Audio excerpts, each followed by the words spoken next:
The Chevy TrailBlazer is getting ready to have a refreshment for the front, the rear, some of the aesthetics, even into the interior. So the redesign is finally coming, but it's going to have the same power option.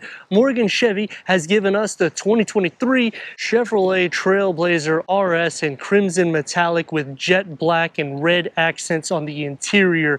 For 2024, what are we getting? The grille is going to be changed. Here we get the gloss black setup. The bow tie is also blacked out. LED daytime running, headlamps, and fog lamps. I like the gloss black that sets to it. 7.3 inches of clearance is what we're set with here.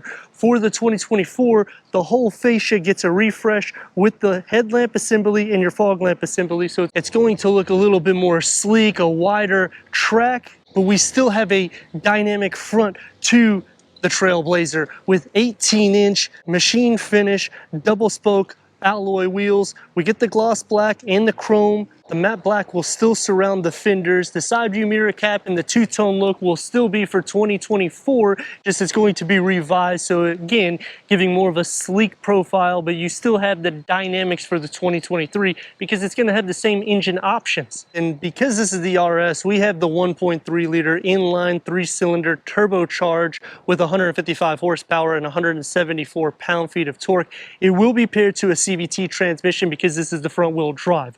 All-wheel drive will get the 9-speed automatic transmission, achieving 29 to 33 mpgs. LED tail lamps, and this is going to be reworked as well. So the whole back is going to get new lights and the aesthetics on the lower bumper. We get that carbonized look that's going over your dual exhaust outlets. So the RS keeps a sport heritage even for the 2023. It's not going to have a power liftgate, and you got to go a little low, but it sits up a little high for the bumpers. The opening is going to be wide because it's an SUV. 25.5 cubic feet of storage. You got a storage nook here on the side and also another pocket right here. Underneath the floor, surprise, surprise, a spare tire with some more storage. This is also very versatile. So you pull it over, slide it down, and you increase your storage capacity from top to bottom by about 2 to 4 inches. Split fold the rear bench in the back because I'm tall. Increasing cargo to 54.4 cubic feet, but if you look, the passenger seat can fold all the way down. So this can maximize to almost 80 cubic feet. Let's go inside this little turbo, start it up so you can hear that exhaust note.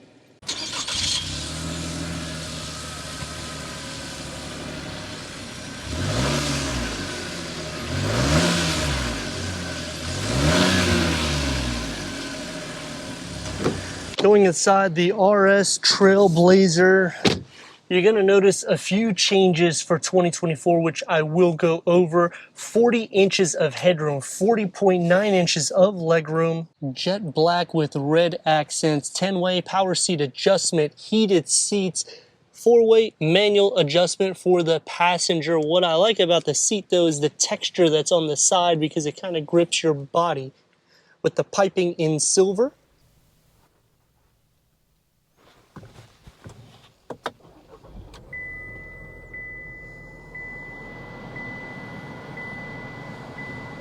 So for 2023, we'll still have the storage compartment in front of the passenger with the red around the air vents. The air vents are going to look very similar for the 2024, except this dash layout is going to look more like Cadillac. So it's going to be closed off.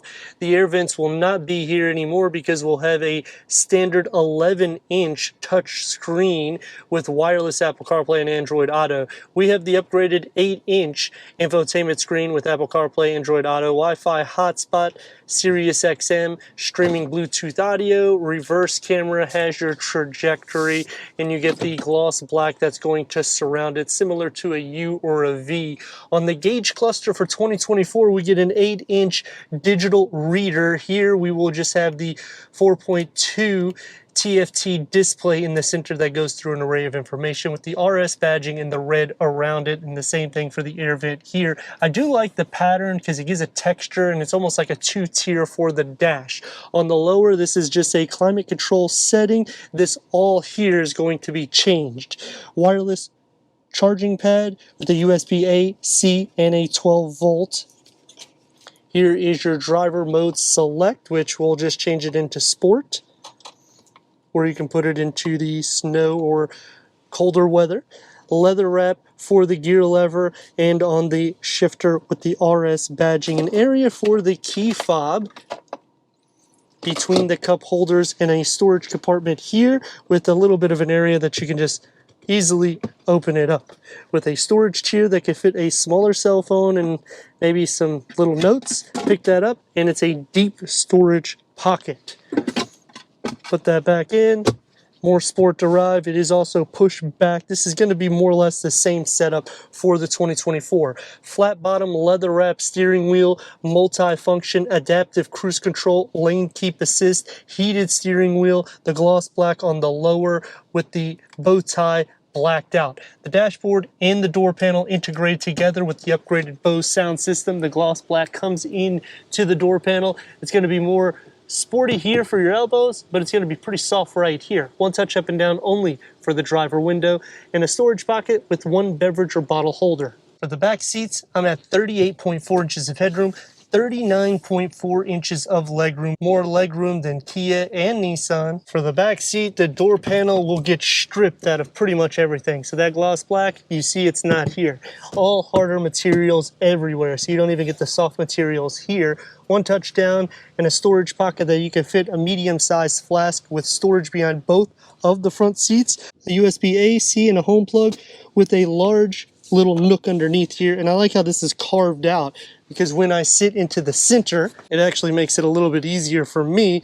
The floor is completely flat, but there's a bit of a wall right here. So depending on your shoe size, you may be sharing feet, but in shoulder space is going to be a little tight because this is a small SUV. Sitting into the center, headroom is still no issue because it's carved out around the actual interior lighting. So it's pretty clever the way they do it to just maximize headspace for a smaller SUV. The Chevy TrailBlazer finally getting the updates in which we need with an 11-inch touchscreen standard. Standard right now is a 7-inch. We have the upgraded 8-inch because we have the RS. 155 horsepower, 174 pound-feet of torque is not going to be something that's so athletic, especially with the inline 3 Ecotec turbocharged engine. But the gas consumption's great because you're getting right at 30 mpgs. So if you're looking for something that sips gas and it has that performance look on the exterior, awesome brand to go into and trim. One thing that I will say for the 2024 that I'm already kind of like being a little picky about is it almost makes you not necessarily want to look at the Cadillac line because you're getting so much of that inside the Chevy line. So it kind of takes a little bit away from the brand in my perspective, but obviously when it comes to Cadillac, they'll end up refreshing and changing the way they look, and then it'll just go down the tier. I also like that you're now going to be receiving an 8-inch digital gauge cluster, which we don't get that for 23. So the tech itself is definitely something that may make you want to entertain the 2024 model. Red light. It's a red light, green light. Let's see what we can do.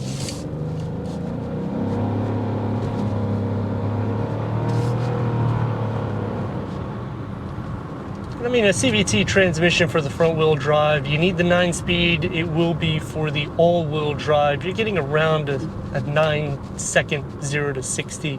Again, performance numbers, just don't even think about them when you're getting into this tier. But for a 30 grand vehicle, I mean, you're getting a lot, and that's gonna take me to some things that I like and dislike, and we're gonna start talking about that. Starting off with what I like, has to be that you could fold the passenger seat all the way down and you can get nearly 80 cubic feet of storage, which outdoes every single SUV in its class because the new HRV doesn't do a magic seat anymore, which you would be able to do the same thing back in the day, but for 2023 they stopped doing that. I also like how user-friendly it is because it actually feels very dynamic, the setup, especially when you get this red interior because of the RS that goes over your air vents.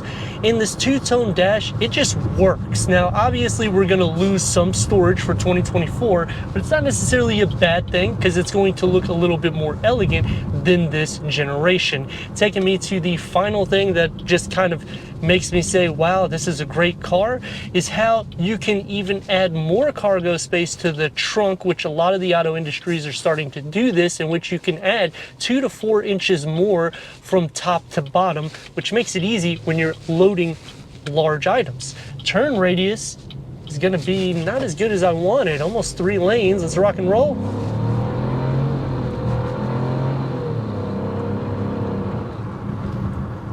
It does kick you back a little bit. Road noise filters in, but again, the price point that you're getting, this is definitely a bargain, because when you go into Honda, you go into Toyota, you're looking over $30,000 for the same vehicle. Even in Kia, if you go to the Seltos, to get similar features in the aesthetics on the exterior that's going to look performance driven, you're going to spend more than $30,000. Going into some things I dislike for 2024, I would have liked to see them change the powertrain options, because it just would make the vehicle more dynamic and athletic, especially if you maybe throw a 4-cylinder turbo, a few more horsepower, so that way when you push the gas, you kind of go back a little bit, because we're not even at 180 pound-feet of torque, nor 160 horsepower. The second thing that I dislike is, in this class, most of the competition can tow more than the TrailBlazer, and they're not doing anything to increase that for 24 either, nor the payload. So really, you're just getting an aesthetic rework. And don't get me wrong, it's a great rework in the sense of the technology and the dynamic look that it's going to give. Even at a 23 model, it still looks very dynamic on the exterior, because we have a TrailBlazer in front of us. Obviously, that's a different type of vehicle compared to this. But you can see it already looks old. This will actually stay looking performance because it's still in its time frame. The next thing that I dislike is for the wireless charging pad. They have the walls that's around it, which is great so things don't fly around. But when you're trying to get something in a pinch, because it's a little tighter, it's a smaller SUV, it does make it a little bit more cramped to get out your accessories from that little box, especially if you're trying to plug something up. I can constantly see you hitting the top of or the bottom of the climate control. The last thing that I dislike goes into the back seats. For the door panel, you don't get any of the same material that's in the front. And I understand we got to save money because, you know, you're at a $29,000, $30,000 vehicle. It just would be nice, because this is the RS, that we get the same aesthetics as we get in the front, because we get the charging ports, we get the storage, but then they neglect this on the door panel and the storage in the door pocket. 10-way power seat adjustment for the driver. I wish it was at least 4-way power seat adjustment for the passenger because of the RS. And for soft materials, I kind of wish it was a little bit more soft derived for where you rest your arms, because that is something on a long journey you will be feeling a little bit more hardness, because it's more of that type of material. I like to thank Morgan Chevy of Tampa for giving us this 2023 Chevrolet TrailBlazer RS for our car review. If you're already a subscriber, thank you for being part of the Hawkeye community. If not, I don't know what you're waiting for. Click the next video and the subscribe button. Check out the merchandise website and Instagram. Leave a comment and a like.